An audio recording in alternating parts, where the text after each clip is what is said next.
Master minds commerce చదవాలనుకునే 10th inter విద్యార్థుల తొలి ఎంపిక. మొదటి నుంచి పార్టీలో ఉన్న వాళ్ళకంటే కూడా బీఆర్ఎస్ నుంచి వచ్చిన వాళ్ళకి మీరు ఎక్కువ ప్రాధాన్యం ఇస్తున్నారు, వాళ్ళకే నామినేటెడ్ పోస్టులు కట్టబెట్టడానికి ప్రయత్నిస్తున్నారు అనే ఒక టాక్ వినిపిస్తోంది. అదే మీరు అన్నారు కదా, ఇప్పుడు మీరు హరిప్రసాద్ గారు అని అన్నారు కదా, మరి ఆయన టీఆర్ఎస్లోంచే వచ్చిండు. మరి ఆయన గురించే కదా మీరు అడిగింది, ఏమని ఆయనకెందుకు ప్రాణాత ఇవ్వలేదని. మరి మీరే మళ్ళీ ఇప్పుడు అడుగుతున్నారు, అంటే యువర్ కాంట్రడిక్టింగ్ యువర్ సెల్ఫ్. మళ్ళీ మీరే అంటున్నారు ఏమని, కొత్తగా పార్టీలో వచ్చిన వాళ్ళకే ఇంపార్టెంట్ ఇస్తానని. మీరు ఇప్పుడే అంటారు ఆయనకే, ఇప్పుడు హరిప్రసాద్ గారు అనే ఆయనకే నేను ఇంపార్టెంట్ ఇవ్వట్లేదని. మరి ఆయన కూడా మా పార్టీలోకి అసెంబ్లీ ఎలక్షన్స్ ముందు వచ్చినాడు, 1 month ముందో ఏమో. సో అలాంటప్పుడు మరి ఏది నిజమో ఏది రైట్ మీరే చెప్పండి. అంటే ఇదంతా కూడా రాజకీయంగా మిమ్మల్ని నెగిటివ్ చేయడానికి, కొంత చెడ్డ పేరు తీసుకురావడానికి జరుగుతున్నవే అని అంటారా? డెఫినెట్గా, ఎందుకంటే మీరే చూసారు కదా, ఇప్పుడు ఒక కేపునేమో కొత్త వాళ్ళకి ప్రాణాతనిస్తున్నా పాత వాళ్ళని పట్టించుకోవట్లేదు అని అంటున్నారు. మరి ఇప్పుడు ఇందుట్లో ఎవరు కొత్త వాళ్ళు? ఇప్పుడు మీరు చెప్పిన తిరుపతి రెడ్డి అని ఆయన కొత్త ఆయనే, ఎందుకంటే 2023లోనే వచ్చాడు మా పార్టీకి, కాంగ్రెస్ పార్టీకి నేను వచ్చిన తర్వాతనే. సో హరిప్రసాద్ గారు అనే ఆయన అసెంబ్లీ ఎలక్షన్స్కి 4 రోజుల ముందే వచ్చాడు ఆయన. సో మరి ఇంకెక్కడ నేను చేస్తున్నట్టు మీరు చెప్పండి. సో అది ఆరోపణలు కాదంటారా? ఇవన్నీ ఆరోపణలే కదా. సో నేను మొదటి దగ్గర నుంచి నాతో పాటు ట్రావెల్ చేసింది మండల ప్రెసిడెంట్లు, బ్లాక్ ప్రెసిడెంట్లు, ఇప్పటికీ వాళ్ళు మండల బ్లాక్ ప్రెసిడెంట్లుగానే ఉన్నారు. సో వాళ్ళు ఇప్పటికీ ట్రావెల్ చేస్తూనే ఉన్నారు. సో వాళ్ళు కదా ఒరిజినల్గా ఉన్నది నాతో పాటు, వాళ్ళు ఇప్పటికీ ఉన్నారు. సో నేను ఎక్కడ పాతోళ్ళని మూలక పెట్టా, కొత్త వాళ్ళని మూలలో ఉన్నోళ్ళని ముందుకు ఎక్కడ తీసుకొచ్చా. మీరు ఎప్పుడో 11 years ఏజ్లో అమెరికా వెళ్ళిపోయారు, మళ్ళీ 40 ఏళ్ల తర్వాత ఇండియా తిరిగి వచ్చారు. అంటే మధ్యలో వస్తూ వెళుతూ ఉండొచ్చు, కానీ ఎందుకు ఈ ఎర్రబెల్లి దయాకర్ రావు గారు అనే వ్యక్తి మీకు ఇంత బద్ధ శత్రువుగా మారారు? అంటే రాజకీయ కక్షలేనా, లేదు అంటే కుటుంబ పరంగా కానీ ఇంకేదైనా వ్యవహారాలు ఉన్నాయా? కుటుంబ పరంగానైతే ఏముంటుంది, మాకు వాళ్ళ కుటుంబం వేరు, మా కుటుంబం వేరు. సో మేము సర్వీస్ అనేది ఇతరాజరావు గారు ఉన్నప్పటి నుంచి చేశాము. This is back in 1994. So ఇతరాజరావు గారి తర్వాత ఇతరాజరావు గారి కొడుకు డాక్టర్ సుధాకర్ రావు గారు, మళ్ళీ ఆయన ఉన్నప్పుడు చేశాము. ఆయన అయిపోయిన తర్వాత శ్రీనివాసరావు గారు అయిపోయిన తర్వాత దయాకర్ రావు గారు వచ్చారు. సో ఈయన వచ్చినప్పుడు కూడా మేము చేశాము. ఇదనేది మాకు ఫ్యామిలీ పరంగా ఏముంటుంది, ఎందుకంటే వాళ్ళు వేరే ఫ్యామిలీ, మేము వేరే ఫ్యామిలీ. సో మాకు ఆస్తులు అంతస్తులు పంచుకున్నది లేదు, లేకపోతే మేము పదవులు పంచుకున్నది లేదు, లేకపోతే ఒక కుటుంబం కాదు, కుటుంబ పరంగానైతే కాదు. మనకి తనే చెప్పాలి, ఎందుకంటే తను మినిస్టర్గా అయిన తర్వాత మా పనులు ఎన్ని అయిపోయినాయి అనేది. ఎందుకంటే మేము ఎక్కడ కూడా సోషల్ సర్వీస్ చేసినప్పుడు అక్కడ రాజకీయ నాయకులు మా నియోజకవర్గానికి చేయండి అని చేపించుకున్న వాళ్ళే తప్పితే మాకెవరు హార్డ్ టైం ఇచ్చిన వాళ్ళు లేరు. ఇది ఫస్ట్ నియోజకవర్గంలో మాకు ఎదురు తిరిగిన నియోజకవర్గం. అంటే మేమేమి ఇక్కడ ఉండేమో ఓట్లు జనాలను అడుక్కోలేదు, 1994 నుంచి చేసినా కానీ, లేకపోతే మాకు పార్టీలు టికెట్లు ఇస్తానన్నా కానీ మేము రాలేదు. సో అలాంటప్పుడు మేము రాజకీయ వ్యామోహము లేకపోతే పదవ దాహం మాకేనాడు లేదు. ఎందుకంటే ఇవాళ రేపు మీరు చూస్తూనే ఉన్నారు, 1 or 2 years సర్వీస్ సేవ చేసి వాళ్ళు పార్టీలోకి వస్తున్నారు, ఎమ్మెల్యేలుగా, ఎంపీలుగా, మినిస్టర్లుగా. సో అలాంటిది మేము కావాలనుకుంటే ఎప్పుడో వచ్చేవాళ్ళం. సో మాకు అదేమీ లేదు కాబట్టే మేము రాలేదు. సో అలాంటప్పుడు ఇప్పుడు రావాల్సి వచ్చింది అని అంటే మీరే ఆలోచించాలి, దాని వెనకమాల ఏదో ఉండుంటుందని. సో అందుకంటే మాకు వెరీ వెల్ సెటిల్ ఫ్యామిలీ అమెరికాలో, వెరీ వెల్ సెటిల్ బిజినెస్లు పెట్టుకొని, ఫ్యామిలీని పెట్టుకొని, అక్కడ మంచి జీవితం వదిలిపెట్టుకొని, అక్కడ ఒక లగ్జరియస్ లైఫ్ వదిలిపెట్టుకొని, ఫ్యామిలీని వదిలిపెట్టుకొని సాక్రిఫైస్ చేసాము ఈరోజు అని అంటే మా పాలకుర్తి స్వతంత్రం, పాలకుర్తి ప్రజల స్వేచ్ఛత, పాలకుర్తి ప్రజలు బాగోగులు చూసుకోవటానికి వచ్చాము ఈరోజు. వచ్చే ఎన్నికల్లో ఎమ్మెల్యేగా పోటీ చేస్తా, ఎర్రబెల్లి దయాకర్ రావు మీద గెలిచి చూపిస్తా అని ఇప్పటి నుంచే ఛాలెంజ్ చేసి మరీ చెప్తున్నారు మీరు. ఎందుకు మీకు ఇంత నమ్మకం? ఎందుకు ఆయన్ని టార్గెట్ చేస్తున్నారు? ఎందుకంటే ఇప్పుడు ఎక్కడైనా కానీ ఒక ఎమ్మెల్యేనో ఒక మినిస్టరో ఒక ఎంపీగానో ఎవరైనా ఓడిపోతే వాళ్ళని పదే పదే పదే గెలిచిన దగ్గర నుంచి కూడా వాళ్ళకి ఇది లేకుండా పర్సనల్గా టార్గెట్ చేయరు. కానీ ఈ దయాకర్ రావు అనే అతను మాజీ మంత్రి, మాజీ ఎమ్మెల్యే, ఈయనకొక ఇది ఉంది ఏంటంటే ఆయన ఏది కూడా డైరెక్ట్ చేయడు, అన్నీ ఇండైరెక్ట్గానే వాళ్ళతో చేపిస్తాడు.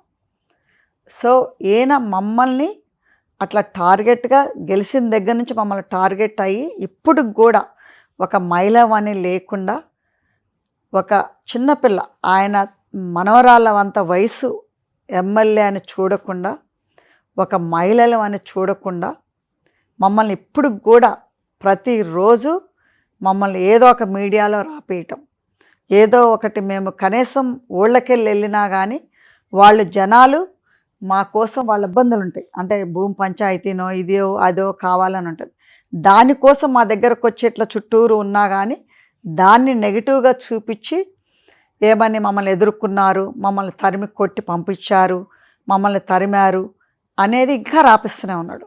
సో అలాంటప్పుడు ఏమనుకోవాలి, మరి ఆయనకి ఎంత పర్సనల్గా మా మీద ఉందో. సో నేను అదే ఛాలెంజింగ్ తీసుకుంటా, ఎందుకంటే నేను ఆయనకంటే ఏమి తక్కువ తినలేదు కదా. ఇప్పుడు ఆయన అన్నం కూరే తింటాడు, నేను అన్నం కూరే తింటున్నా.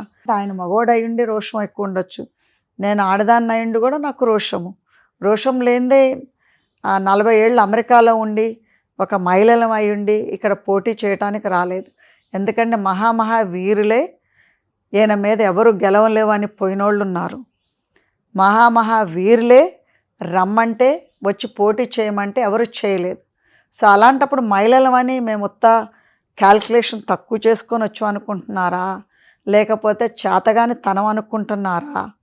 మాలో మంచి వరకే చూశారు ఇప్పుడు వరకు. ఇప్పుడు ఆ నుంచి ఝాన్సీ అంటే వేరే సైడ్ ఉంటుంది అనేది చూస్తారు.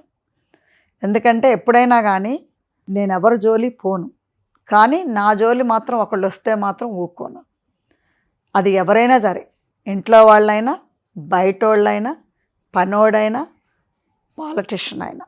అదనేది ఇప్పటికీ మమ్మల్ని టార్గెట్ చేపిస్తున్నాడు. ఆయన వేరే వాళ్ళని కట్టుకొని చేపిస్తున్నాడు. చేపించే వాళ్ళకి, ఆయన ద్వారా చేసే వాళ్ళకి తప్పకుండా నా చేతిలో మాత్రం ముడి ఉంటుంది, తప్పకుండా మాత్రం వాళ్ళకి నా చేతిలో మాత్రం రాసి పెట్టింది. అది మాత్రం నేను క్లియర్గా చెప్తున్నా. ఎందుకంటే దానివల్లే నేను అంటున్నా, ఎందుకంటే ఇంత నువ్వు మమ్మల్ని కక్ష కట్టుకొని ఇప్పటికీ నీకు ఓటమనేది అంగీకరించకుండా చేపిస్తున్నా కదా దినదినం, అదే దినదినం నేను కూడా చేస్తాను. ఎందుకంటే ఇప్పుడు ఇన్ని రోజుల నుంచి పదవి లేదు, ప్రోటోకాల్ లేదన్నారు కదా, ఈనాడు నాకు ప్రోటోకాల్ ఉంది. ప్రోటోకాల్ ఇప్పుడు మీరు ఏదైతే లేదన్నారో, ఏదైతే లేదని నా మీద రాపిచ్చారో ఆ ప్రోటోకాల్ తోటే నేను నీ పని చెప్తాను. ఎందుకంటే అందుకోసమే కదా నేను అనేది, ఎక్కడికి పోయినా నేను నిలబడతాను. ఎందుకంటే మమ్మల్ని వదిలిపెట్టే పరిస్థితి నీకు లేదు కాబట్టి నిన్ను వదిలిపెట్టే పరిస్థితి మాకు లేదు. అది ఆయనకే కాదు, ఆయన ద్వారా ఎవరైతే చెంచాగిరి చేసి మా మీద ఆరోపణలు చేస్తున్నారో వీళ్ళందరికీ ఈ ఛానల్ ద్వారా అదే నేను చెప్పాను, పాలకుర్తిలో ప్రజలు చూస్తున్నారు.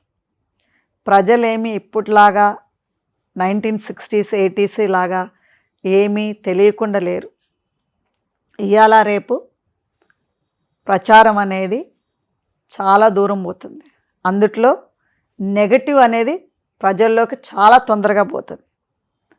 కానీ ఒకటే గుర్తుపెట్టుకోవాల్సింది ఏంటంటే, మీరు మాకు నెగటివ్గా చేసినా కానీ మాకు పబ్లిసిటీ అవుతుంది, పాజిటివ్గానే చేస్తేనే మాకు పబ్లిసిటీ అవుతుందని అనుకోకండి.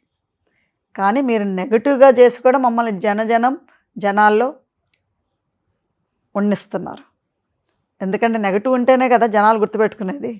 మరి ఈరోజు ఝాన్సీ యశస్విని అనేది ఆంధ్ర, తెలంగాణలో 2 రాష్ట్రాల్లో తెలుసు. అది సరిపోక ఈయన రోజు నెగటివిటీ చేయటం వల్ల, చేపీయటం వల్ల అందరికీ మేము ఇప్పుడు తెలిసింది. సో నెగటివ్ కూడా మేము పాజిటివ్గానే తీసుకుంటున్నాం.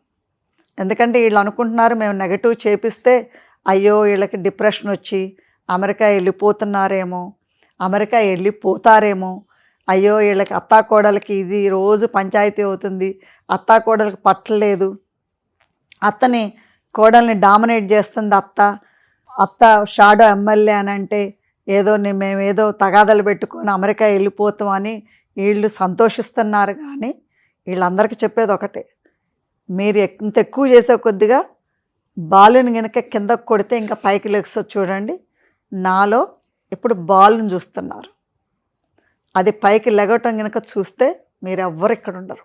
మొత్తం మీద తగ్గేదే లేదంటారా? అంతే. ఫైనల్గా ఇంకేమన్నా చెప్పాల్సింది ఉందా మేడం? పాలకుర్తి ప్రజలకు కానీ మా కాంగ్రెస్ పార్టీ కేడర్కి కానీ చెప్పేది ఒకటే, ఎప్పుడు కూడా మేము పాలకుర్తిని కాపాడుకుంటాం, పాలకుర్తి నాయకుల్ని కాపాడుకుంటాం. ఎప్పుడు కూడా మేము 2 కళ్ళు కంటే కూడా ఎక్కువగా కాపాడుకుంటాం. ఎందుకంటే ఎమ్మెల్యే గారికి ఒక 2 కళ్ళు, మీరు పాలకుర్తి ప్రజలు నాకొక 2 కళ్ళు. మీరెప్పుడు కూడా మీరు మమ్మల్ని ఇట్లా గెలిపించి ఈ స్థానంలో నిలబెట్టిన వాళ్ళని క్యాడర్ని మర్చిపోను. ఎందుకంటే ప్రజలు దలుచుకుంటే బండ్లు ఓడలవుతాయి, ఓడలు బండ్లు అవుతాయి. ఈరోజు మేము ఇక్కడ ఉండమనంటే ప్రజలు కావాల్సుకున్న అనుకున్న చేంజే మమ్మల్ని ఇక్కడ నిలబెట్టింది. మేము కష్టపడ్డా కానీ ప్రజలు ఓటు అయిపోతే కుదరదు. సో ప్రజలు వేసి గెలిపించుకున్నారు కాబట్టి పాలకుర్తి ఎమ్మెల్యే యశస్విని రెడ్డి గారు అయ్యారు. సో పాలకుర్తికి సేవ చేసే అవకాశం నాకు ఏర్పడింది. సో పాలకుర్తి ప్రజలతోటి యూనిటీలో ఉండి వాళ్ళను ప్రజల్లో ఒక మనిషిగా ఉండే అవకాశం అనేది నాకు దక్కింది. Nice talking to you madam. Thank you so much. Thank you.